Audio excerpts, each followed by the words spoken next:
All right, let's get started. Hello and good morning, everyone. Thank you so much for being here for this webinar focused on the Clean Energy Accounting Project's recent published guidance on indicators of clean electricity procurement that drive new supply.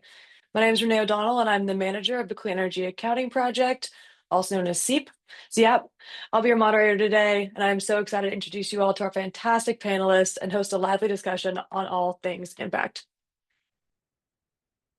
Our agenda for today is as follows. We're kicking things off now, and that will be followed by a brief background on both CRS and CEAP and how this guidance document initially came to be. We'll be sharing some context on the creation of the guidance document and what the final results of the initiative are, specifically focusing on the 14 indicators that our team and working group narrowed down. We'll then dive into the bulk of the webinar, which will be our panelist discussion. I'll be posing questions to all of our speakers, but during this time, I do encourage you to put all your questions into the Q&A chat at the bottom of your Zoom screen. At the end, there will be about 10 to 15 minutes for me to ask the panelists all of your questions. If we're unable to get to your questions today, our team will follow up with you individually with our responses. I'm excited to introduce our panelists for today's webinar. First is Susanne Fratzscher. Susanne has over 20 years of strategy, advisory, leadership experience across clean energy and corporate sustainability. She's helped leading corporations and institutions develop decarbonization and clean energy strategies at CFR, which is now ERM or COHO, and also at the World Wildlife Fund. At WWF, she supported the development of green power policies globally and contributed to the technical working group of the initial Greenhouse Gas Protocol Scope 2 guidance. As managing director of the Canadian-German Chancellor of Industry and Commerce in Montreal, she developed international business strategies in renewables and clean tech. Next is Joan Hutchinson, Managing Director and Head of Marathon Capital's Offtake Advisory Practice, where she works on offtake agreements for developers and buyers of renewable energy and low carbon fuels. Joan has a background in renewable energy development and energy trading. Finally is Todd Jones, CRS's very own policy principal, and was a critical part of drafting the guidance document this webinar is centered around. Todd provides guidance and technical expertise to support the design and development of policies and programs at all levels that increase renewable energy development and reduce greenhouse gas emissions. Todd focuses on credible energy accounting systems, protecting voluntary demand for renewable energy and emissions reductions, and maximizing positive interactions between markets. Thank you all for your participation in today's conversation and for your ongoing work in these important fields, in addition to working on our guidance document together. A few housekeeping notes. This webinar is being recorded, and the link will be shared with you all via email directly after we conclude today's conversation, and also over our LinkedIn page and on our CRS website. Again, there is an opportunity to ask questions using the Q&A feature at the bottom of your Zoom screen, and please ask them. We have about 15 minutes at the end to go through these, and again, if we aren't able to get to everybody's, we'll email you directly. If you're interested in learning more about the content discussed today, please reach out to me directly and we'll happily set up a meeting with our team. Our panelists have way more knowledge of these subjects than we're able to fit into an hour-long webinar, believe me. So if you do want to talk about impact, we're happy to have that conversation with you all. Before we dive into the webinar content, I wanted to first give some context about CRS and CEAP and how we got to this decision to work on this project. Based in San Francisco, the Center for Resource Solutions was founded in 1997 as a space to advance clean energy solutions and assist growing markets. We advocate for clean energy market development at the federal, regulatory, and voluntary levels.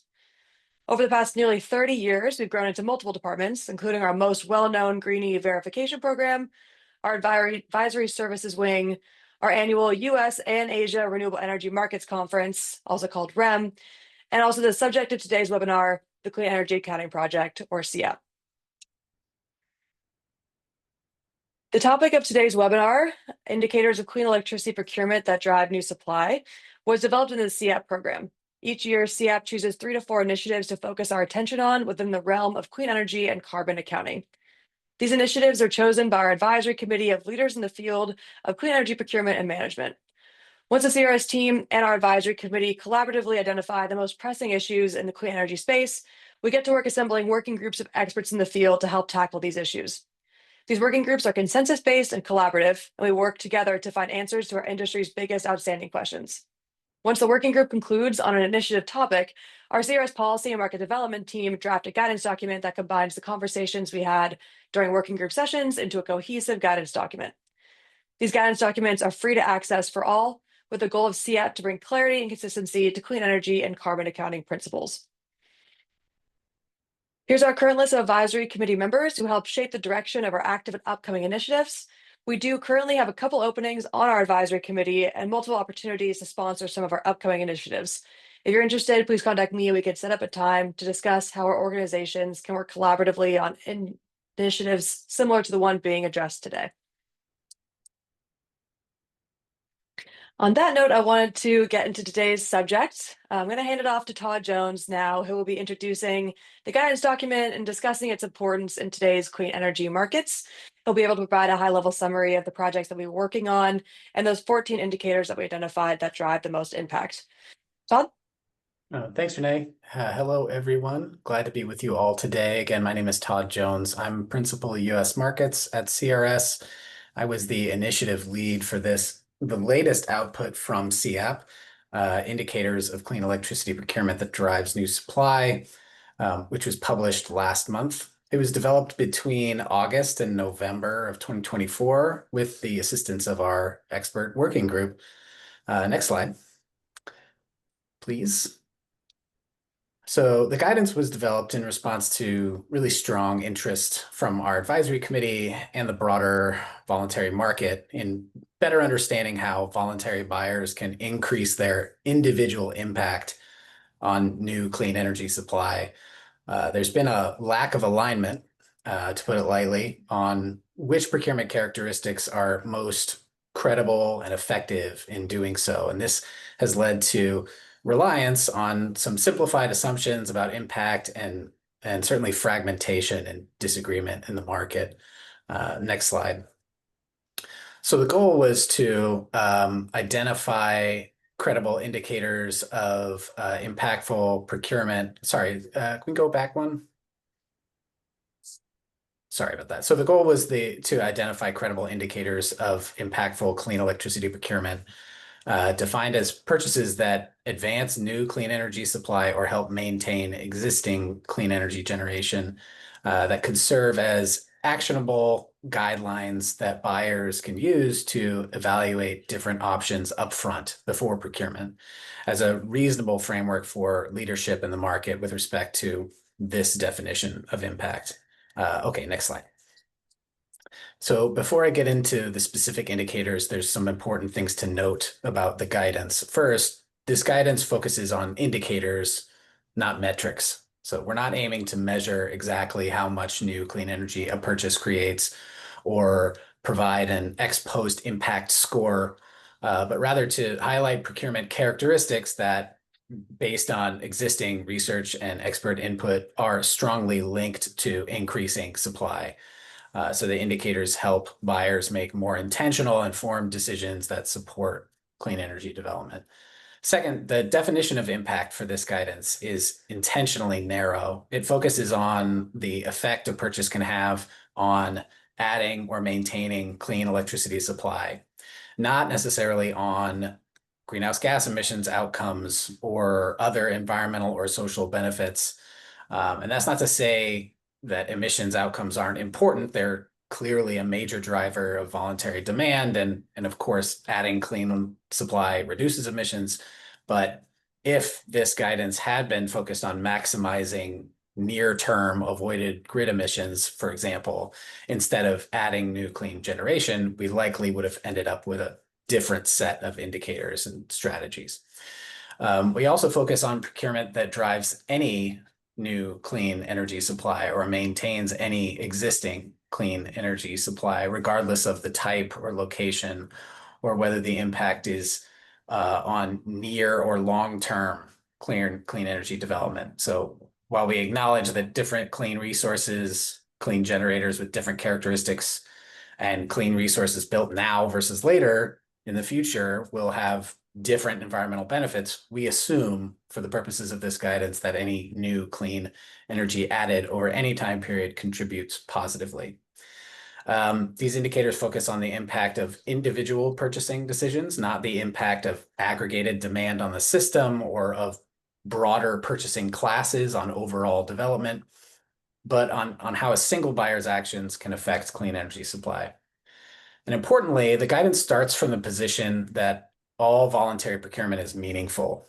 So the baseline for impact, the starting point for all impactful procurement described in the guidance is active voluntary procurement. That means for all the indicators in the guidance, procurement includes the RECs or the EACs for non-renewable resources, and that the generation is not required by law or included in a standard offering. And in addition, with a few exceptions, the baseline for impact is procurement from projects not older than 15 years. And I'll talk about some of the exceptions to that as we go through the indicators. The guidance only covers the US. That narrow focus was adopted to just make the project more manageable, but we hope to expand the guidance in the future so that we identify indicators for markets outside the US. And many of the indicators in the guidance may be applicable in other markets outside the US as well. And finally, this is practical guidance based on existing research and the perspectives of those in the market. No new modeling or economic analysis was done to evaluate the impact of different procurement options for this guidance. Again, this isn't a modeling tool or an impact calculator. It's a flexible framework that helps you identify credible signals of impact before making a decision. So next slide, please. There are also some things we want you to know about how to use this guidance and some important context for the indicators.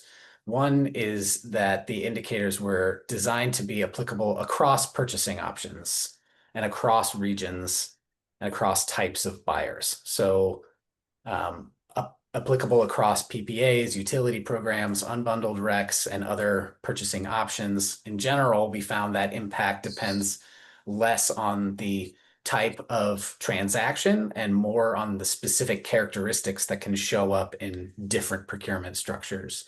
Those are the indicators.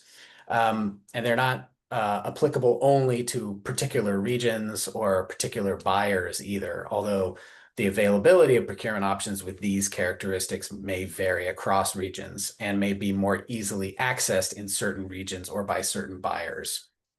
And in some cases, it may require procurement on behalf of buyers or partnerships with larger buyers.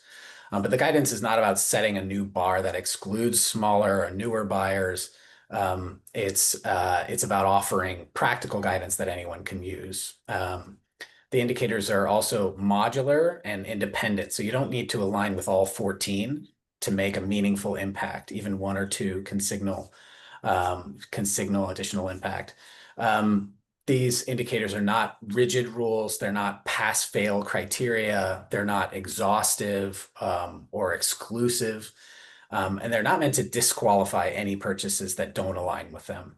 And again, the guidance starts from the position that all voluntary procurement is meaningful, and that's important context for this guidance and these indicators. The voluntary clean energy demand, whether through bundled or unbundled options, whether purchasing through primary or secondary markets, plays a critical role in driving renewable energy development. And the purpose of these indicators is not to challenge that, but to help buyers go a step further and increase the potential impact of their individual purchases.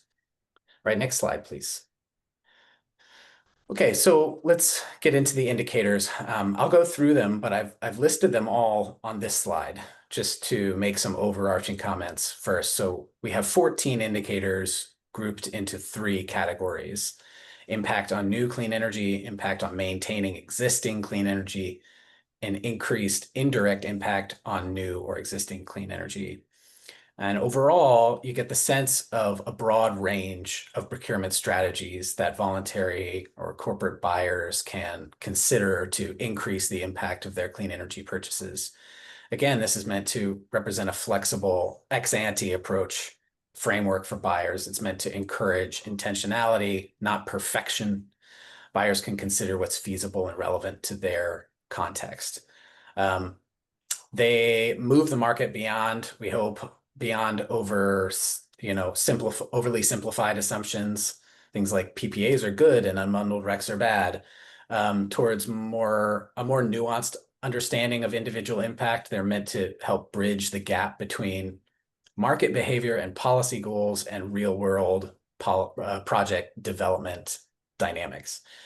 So we strove for indicators that are standardized, objective, and verifiable, although some are more successful than others on each of those criteria. Some indicators require project level data or documentation to verify, which may not typically be available to buyers and sellers, and some may be harder to verify than others.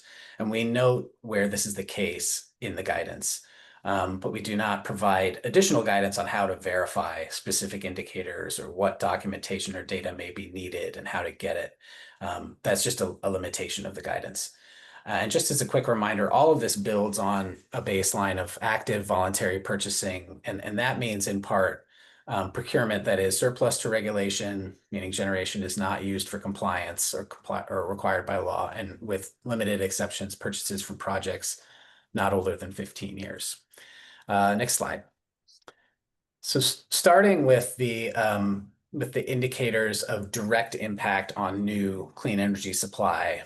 And just to note, I'm not going to read through the description of each indicator in every category here today, but I'll make some quick comments about each one of these.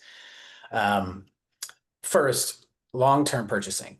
So this is perhaps the most straightforward way to increase impact. Purchase in longer strips, make longer commitments to projects. We say 10 plus years is long term. This can help enable project financing. In general, the longer, the better for impact. Second, early commitments. So purchasing commitments made earlier in the project development process and even before the project has started commercial operations tend to have a larger direct impact on project development. And in general, again, the earlier, the better. Now, indicator 3 here, I want to provide a little bit more context on this one. Indicator 3 looks at whether a procurement provides significant financial value to a project, either because the revenue from the contracted RECs is large relative to the overall project value, measured as discounted value of RECs as a percentage of NPV, or because the procurement helps cover what's called missing money, or the gap between a project's expected revenues and what it actually needs to be financially viable. So there are kind of two different ways to evaluate financial significance of procurement here. And that said, I want to emphasize again, this is just one of many indicators. It's not a requirement for impact and not the only way to demonstrate it. This is the kind of the closest that this guidance comes to financial evaluation, and it's intended to highlight cases where procurement plays a meaningful financial role in making a project pencil out. It's important to be clear, though, that this is about contracted RECs as opposed to uncontracted or merchant RECs, but that doesn't mean short-term unbundled REC purchases from existing projects don't matter, or that purchasing RECs from existing projects can't drive the development of new supply overall. In fact, there's been some recent research by Eric O'Shaughnessy showing that uncontracted REC revenue does support project development in aggregate. That's an example of sort of indirect or market level impact, even if it's harder to trace back to a single buyer. It's also important to note, and we clarify in the guidance, that the first method here, discounted REC revenue as a percentage of total NPV, may not be a good indicator of procurement impact, depending on whether it's a high or low CapEx setting. And finally, this is not the same as additionality testing. It does not prove that the project would not have happened in a counterfactual or business as usual scenario. It does not demonstrate change from a baseline. It just flags when procurement may be financially significant to a specific project's success. And the last indicator in this category is procurement that is accompanied by project finance or direct investment, which is pretty self-explanatory. So next slide. The next category of indicators is direct impact on maintaining existing clean energy supply. So these are two indicators here. Procurement that allows the project owner to make a direct investment, or in which the off-taker provides the direct investment or other financing, either to prevent project closure or to repower a project. The 15-year facility age limit for impactful procurement under this guidance may not apply in this case. In the case of indicator 5, or for indicator 6, that facility age limit restarts can be assessed directly against the date of re-entry into commercial operations after repowering. Next slide, please. So these are, there are 8 indicators in the final category of indicators for increased indirect impact on new or existing clean energy. So this is the largest category. And as the name suggests, indicators in this category don't necessarily reflect direct impact on new or existing supply. Instead, they represent either amplified indirect market signals or supporting actions that help enable clean energy development in broader, more systematic ways. And I'll highlight just a few of these. So think about aggregating demand to expand market access. For example, a mid-sized company can join a group of smaller buyers that aggregate their demand for unbundled RECs sourced from new projects. The aggregation allows buyers with lower loads to participate in a higher impact procurement option than they could probably manage individually.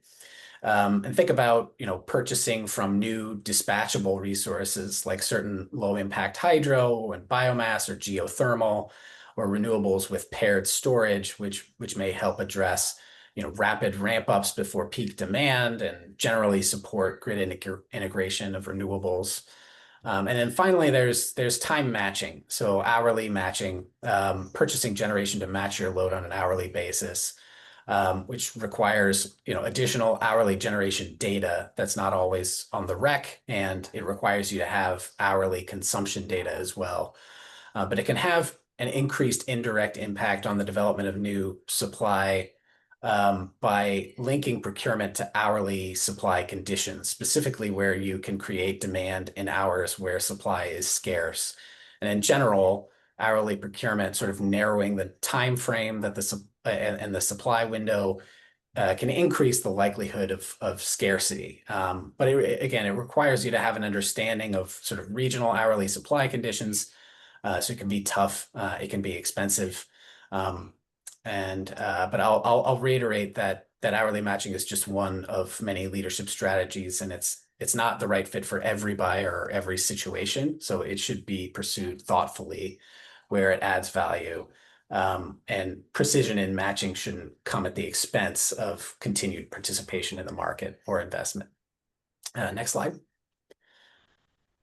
So those are the indicators that we, with the help of our working group, elected to include in the guidance, but we considered many, many others, and we listed some of those in the appendix as dismissed indicators. These are alternative indicators that were not included, either because their impact was sort of better captured by other indicators that are included, or the relationship between the indicator and the impact was not strong enough or is spurious. Or they're just outside the narrow scope of the guidance. And we provided an explanation for each of them in the appendix that were not included.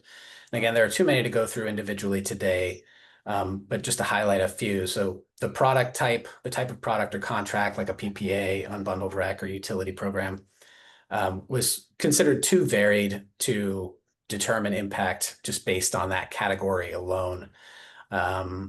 And REC price alone also wasn't sort of seen as a reliable signal of impact. Even low-priced RECs can provide critical revenue that helps close the gap between a project's expected income and what it needs to be viable. That's this concept of missing money. So while price, of course, reflects supply and demand, impact isn't necessarily higher just because the price is. What matters is whether the REC revenue helps meet a financial gap, regardless of the specific REC price. And developers don't seem to agree that only the most expensive deals are impactful, and they don't want value and impact to be limited to only the most expensive deals. Procurement for projects that avoid grid emissions at lowest cost. So this is important, of course, but it's just outside of our narrow definition of impact for this guidance. And like I said in the beginning, a list of indicators focused on emissions impact would likely be different. So next slide. So in all, this guidance covers 14 indicators across 3 categories of impact designed to help voluntary buyers increase their individual contribution to clean energy supply. These are ex ante indicators, sort of tools for making more informed decisions up front. And they're meant to be flexible and applicable across regions, across buyer types, and across procurement options. And you certainly don't need to meet every indicator. The goal is to use what's relevant to your strategy to ask for more project level information and act with greater intention. So next slide. Finally, just looking ahead, future work will focus on developing more specific guidance for different market conditions, adding metrics for verification, potentially exploring some regional adjustments to this list, and expanding it to cover other impacts like emissions and like community benefits. So thank you so much, and I'll pass it back to Renee and our other panelists for the discussion section. Thanks so much. Awesome. Thank you so much, Todd, for giving that high-level overview of the guidance document. I think we put that in the chat so you all have a chance to review that. It's on our website as well too, and I'll send it off as well as a follow-up after this email too if you haven't had a chance to review it. But I wanted to jump into our panel discussion. I'm going to stop sharing my screen. Awesome. Hi, everybody. All right, so we're going to dive into our panel discussion today. To start us off, I wanted to give everyone a chance to introduce themselves. I would love for Joan to start probably, and we can share a bit about yourself and your organization, including what brought you to our working group for the CEAP initiative. And then building off of that, if you could please tell us how you define impactful clean energy procurement based off of your experience and organization. And also if you have any strategies that you see most promising for buyers today. Joan, you want to kick us off? Great. Thank you, Renee. Appreciate the opportunity to be here. So Joan Hutchinson, Managing Director at Marathon Capital, which is an investment bank that has been in the clean energy space for over 26 years. So our focus has been, it started out with wind and solar, but the focus has been on all elements of clean energy, sustainable fuels, clean technology. And my role in the company is on offtake advisory, which means I work with developers to help them with their offtake arrangements, which then helps financing or M&A transactions, and then also work with large buyers to help them set and attain their sustainability goals.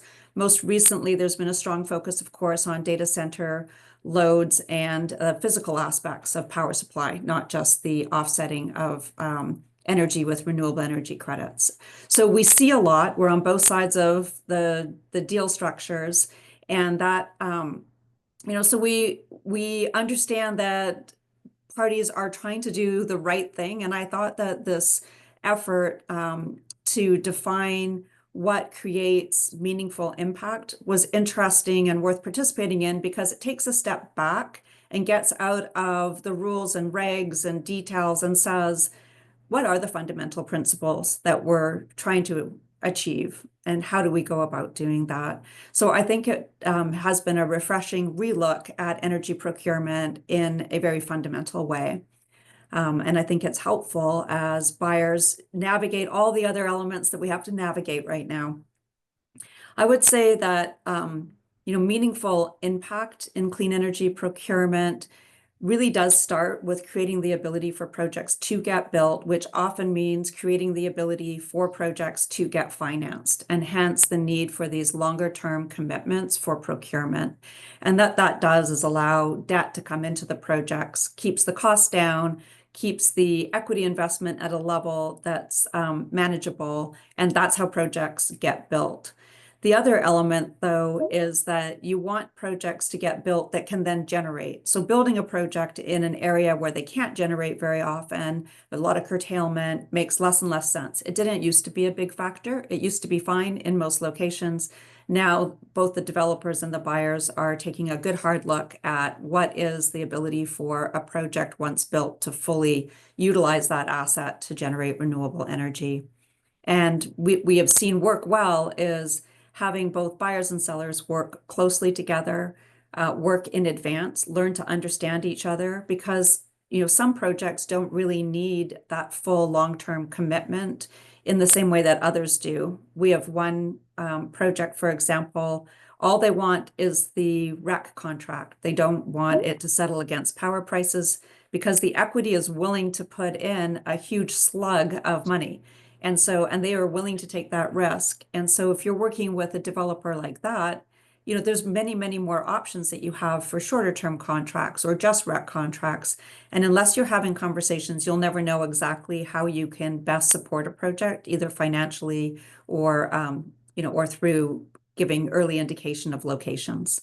So I'll pause that there and pass it over to Susanne.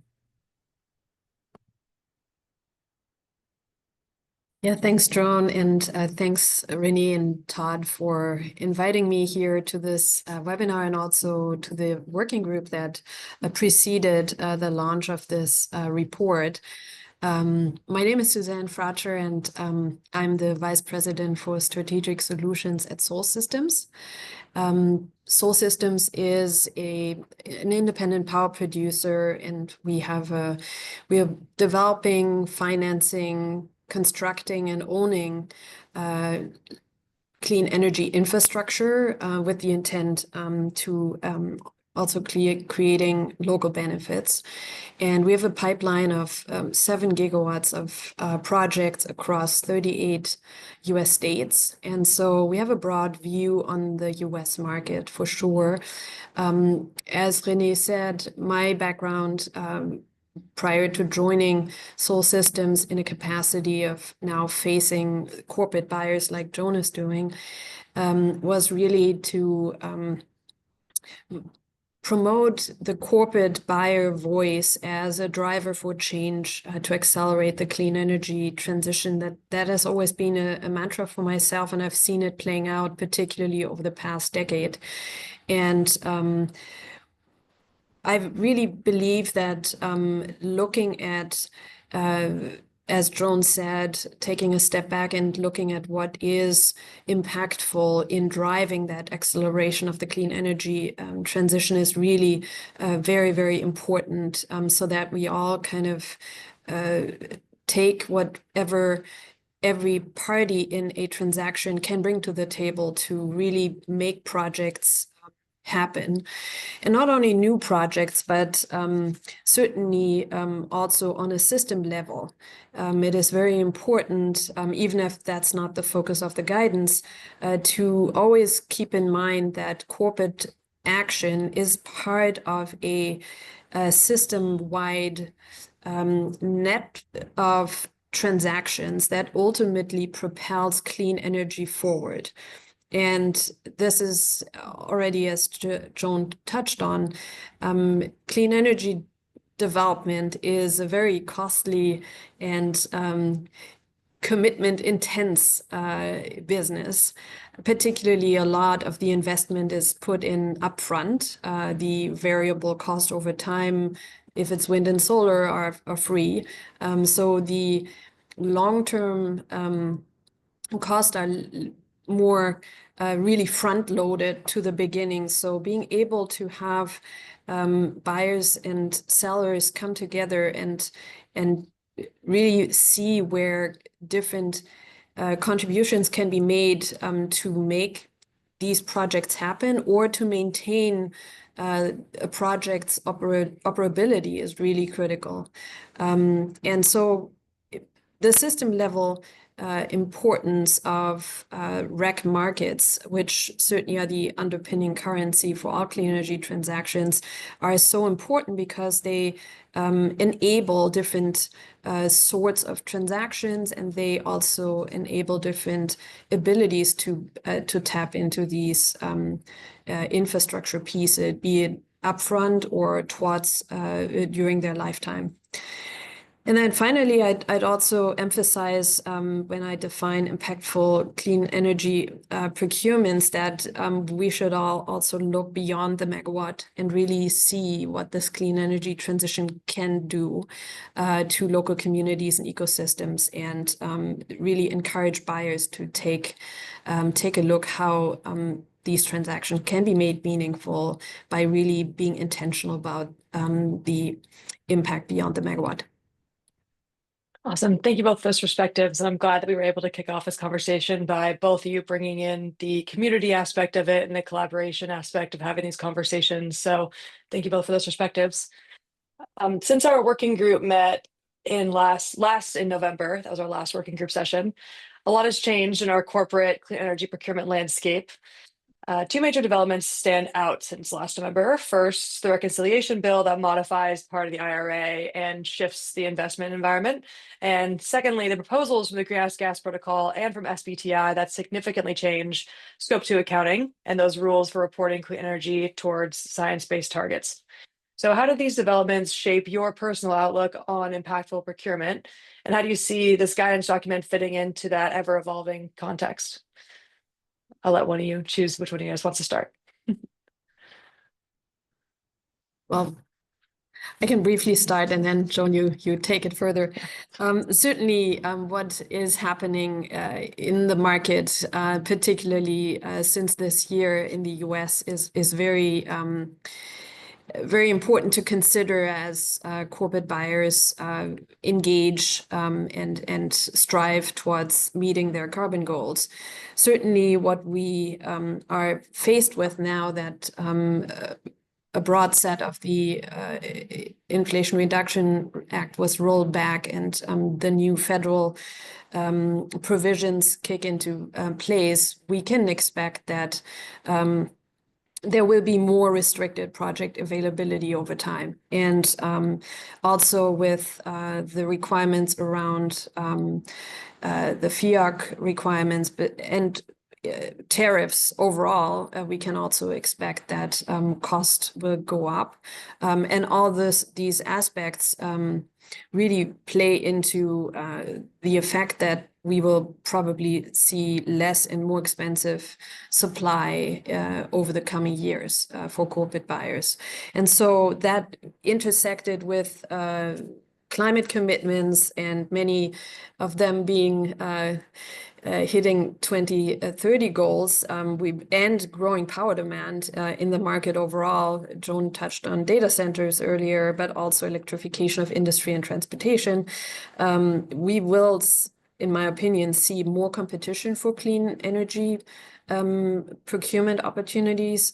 It will be harder, and hence it is making it more challenging for corporate buyers to engage, depending on their risk appetite, their load size, and so on. So frankly, I think it is very, very important that we look at a framework that enables, despite the challenging circumstances, corporate procurement, and that is not restricting it to the effect that it strangles it.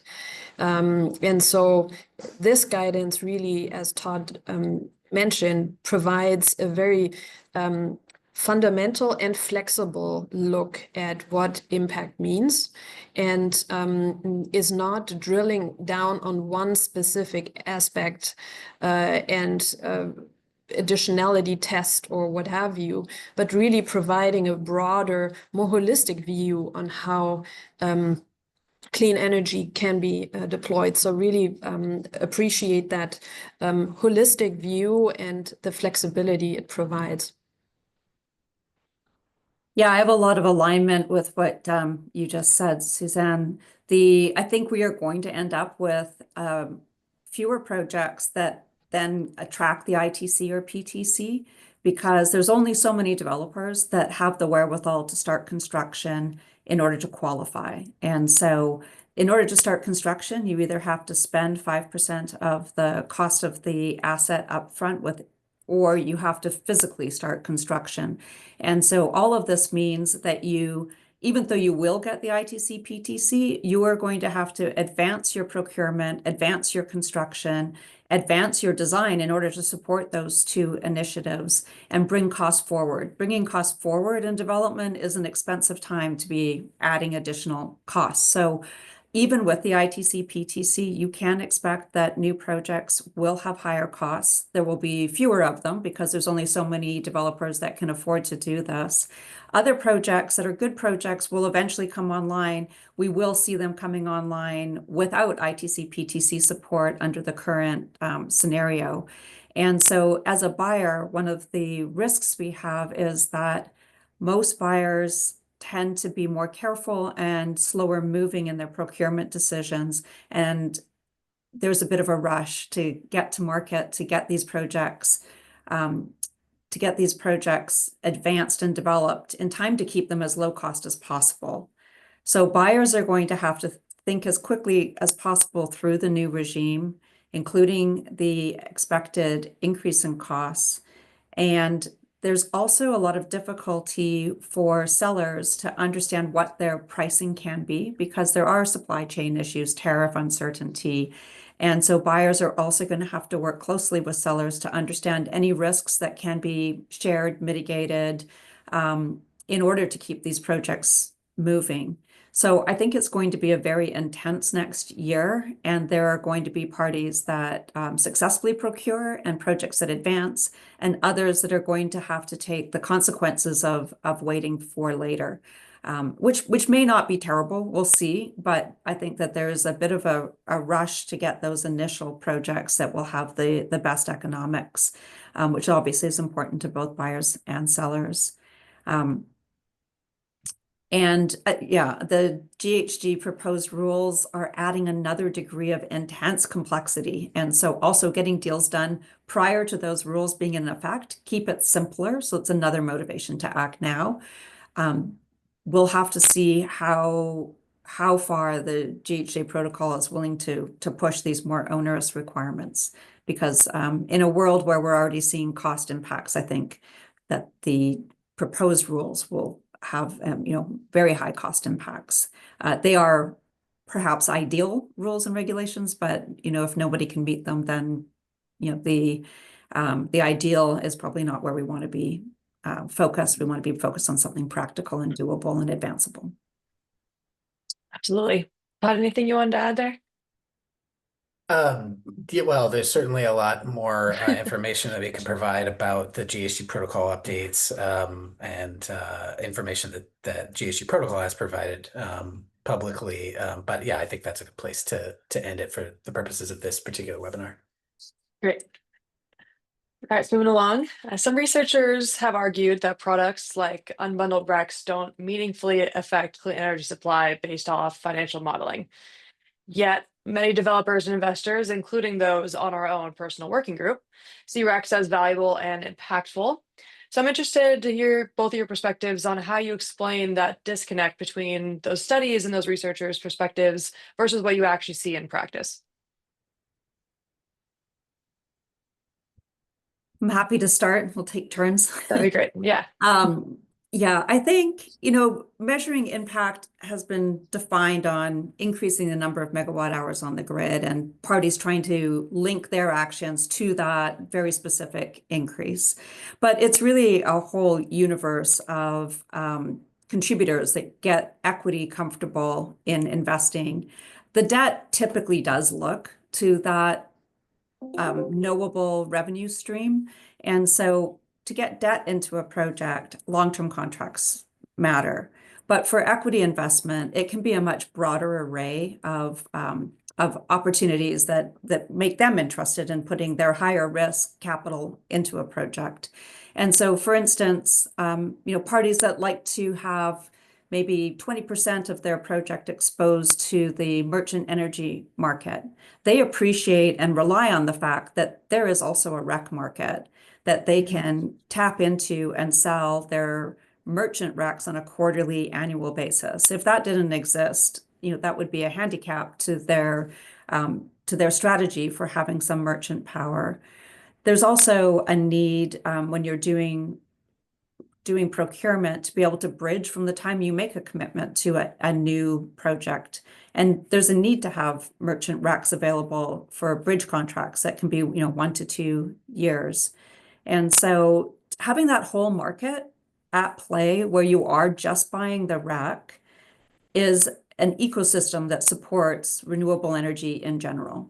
And I would also point out a VPPA is literally a contract to buy a REC. You are buying a REC on the basis of the price of power, but you are not buying power. So we got to be careful when we say, oh, you're only buying a REC, because most times we are only buying RECs in a complicated way. And then I know we've been focused on the, up to 15 years, but certainly knowing that there's a market post 15 years because these projects have long lives. So having that market available post 15 years is also important. And then also, if you have goals and objectives, it's really hard to meet them with variable energy resources because on any given year, you don't know how many RECs you're going to get from your project or suite of projects. And so balancing is important. I guess I would just summarize that whole ecosystem of being available and being supported by buyers for their scope 2, their scope 3 requirements. It's been a really supportive part of the renewable energy ecosystem. Awesome. Yeah. Thank you. Susanne? I think, Joan, you really summarized that very well, and I can provide a gazillion of examples from our own project experience where we saw how important that market, that ecosystem, as you pointed out, is. And I'd say it is very important to really consider the unbundled RECs and its market as some kind of insurance option. You would not buy a house if you hadn't the ability to insure it or to basically have the, you would not take on the risks if you were stuck in one specific contract.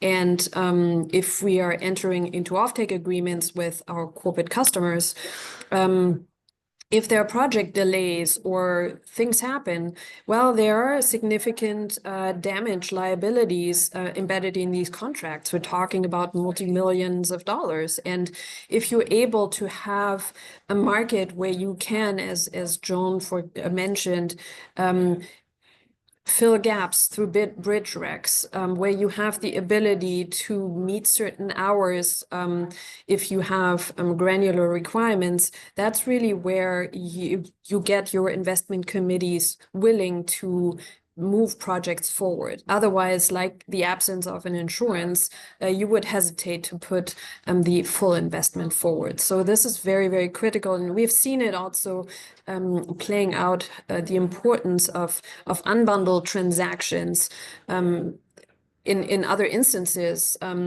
be it if you have buyers that only want the energy, then you have the ability to monetize the other value streams out of the project, being the unbundled REC stream, or be it hedging.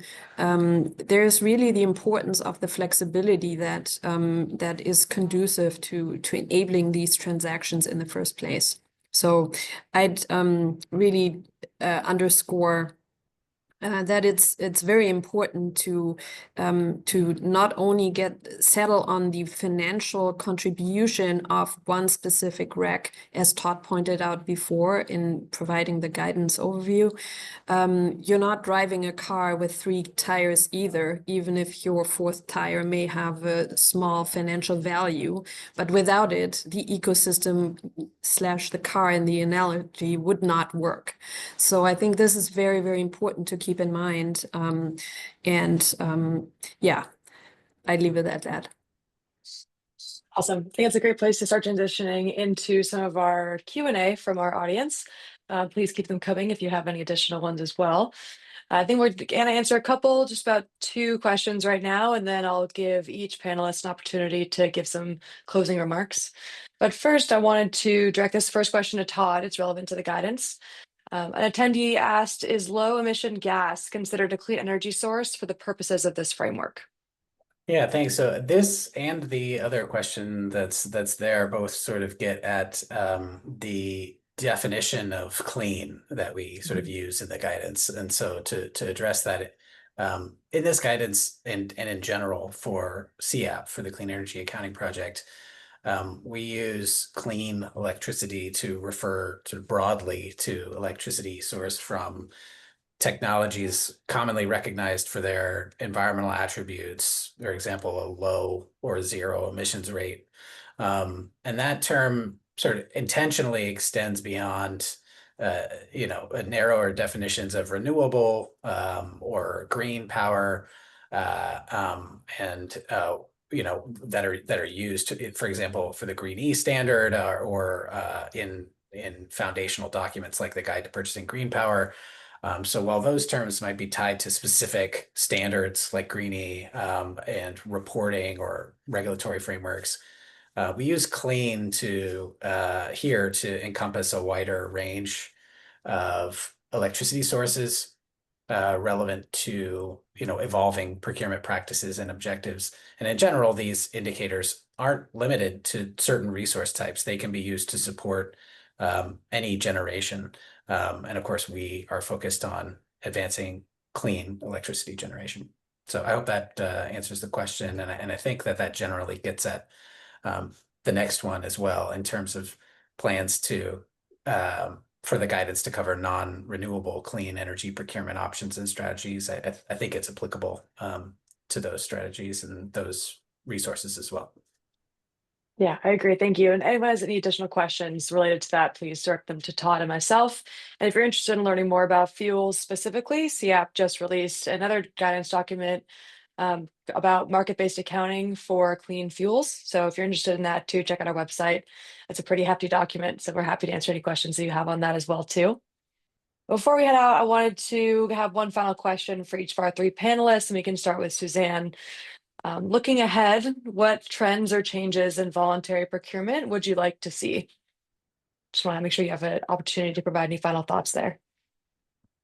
Well, there's certainly a lot that is happening. It's a very dynamic industry overall. And first of all, I would like to see continued commitment from corporate buyers, just because it's challenging and it might be more challenging in the coming years.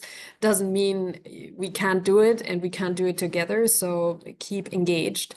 I also would encourage everyone to really lean into the current discussions like this one, and thank you for joining the webinar for sure, because with the frameworks on the Scope 2 guidance as well as SBTI being reviewed and revised, it is important that the practitioner's voice really comes through so that we keep this manageable and practical. The overall joint intent is to expand clean energy deployment and procurement. So really having that voice being clearly heard.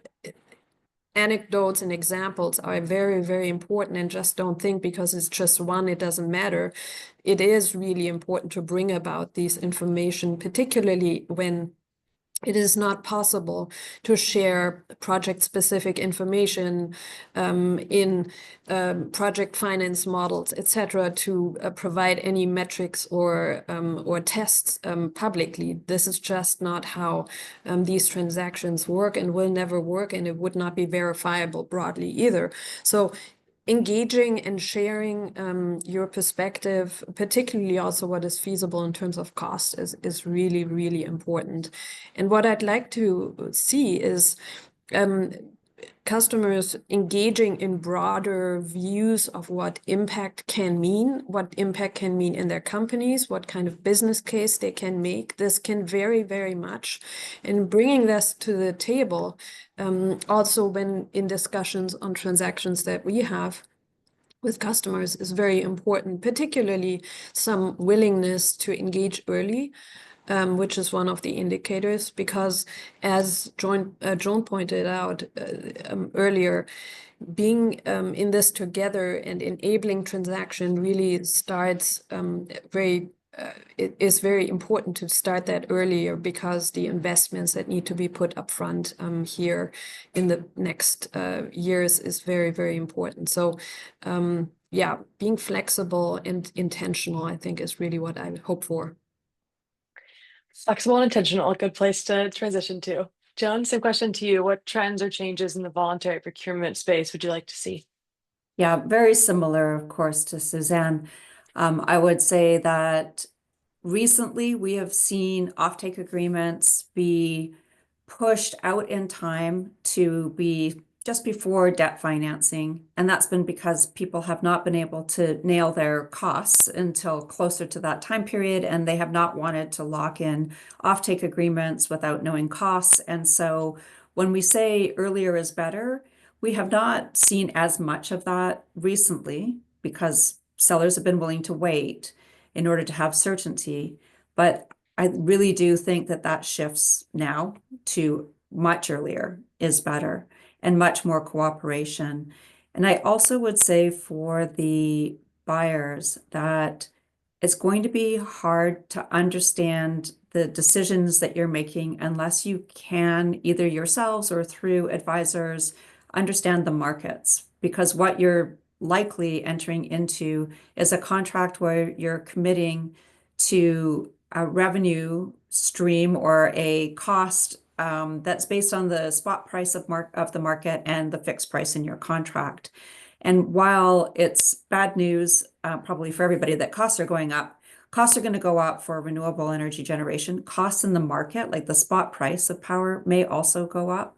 And if the delta between those two is adequate for you to feel comfortable entering into agreements, you don't really care where the price level is for that agreement. You just care that there's a positive delta between the two. And how do you understand that? It's going to take a little bit more understanding of markets to get comfortable, because obviously when prices are higher, it feels scarier, but it may be just fine if all prices are higher and you have a product that's worth more.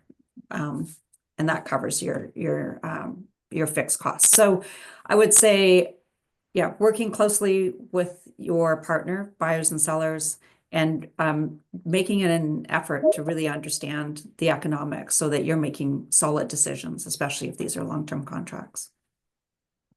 Awesome. Thank you so much for that.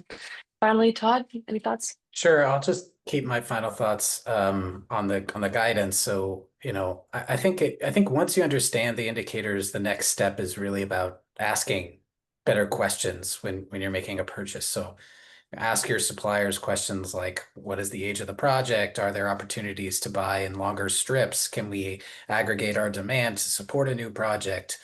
Is there, supply from storage backed or dispatchable resources? What does the regional rec market look like? Are there RPS obligations? And could your purchase help fill a financing gap? At the end of the day, it's about asking for more project level information and using it to make more intentional decisions. And I'll just reemphasize finally that you don't need to meet every indicator and you don't need to change your whole strategy overnight.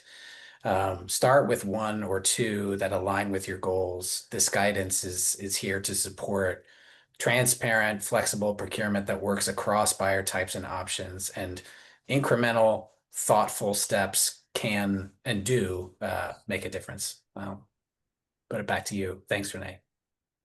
Great. Thank you so much, everybody. Those last final comments were, I think, really important to get a really holistic view of why we're all doing this and the effort that you're all putting in, and kind of reemphasize that working collaboratively is definitely the most efficient and effective way to go, which is a big part of our guidance document. So thank you for that. Going to jump into some final comments for you all about joining CEAP. There are a couple ways to get involved with the organization, and we'd love to have you in any part of it. There's 3 levels of engagement: joining our advisory committee, participating as a sponsor to one of our upcoming initiatives, and then being invited to join an initiative working group, as Susanne and Joan were for this one. We have a few openings on our advisory committee, and it really is a fantastic way to get involved with CEAP and the initiatives that we work on each year. And then the working groups we put together are typically invite only for experts in their fields, which I'm sure a lot of you are. So definitely keep an eye out for the initiatives we have coming up. We have one coming up on hourly counting, some on storage, and then another one on standard delivery clean energy. So if any of those sound interesting to you, definitely reach out and we can see if it's a good fit. I also wanted to share our upcoming conference, our REM conference in Houston, Texas this September. We actually have an entire impact focused pathway with multiple sessions and power tables all about driving impact. Some session topics include challenges and needs for implementing evolving strategies, innovative strategies, and then managing growth as well. So registration for REM is currently in the early bird special phase, which goes to the end of the month. So register quick and we hope to see you there. To wrap up, I wanted to thank all of our panelists for your participation today, and to all of our participants for joining. Everyone here at CRS and CEAP are very appreciative of your contributions to this clean energy space and your ongoing support of our organization. Thank you for your time today, specifically Joan, Susanne, and Todd. Thank you, and I hope that you guys have a great rest of your day. Please reach out with any questions or interest in participating. Enjoy your days, and we'll see you next time. Thanks, everybody. Thank you. Thank you.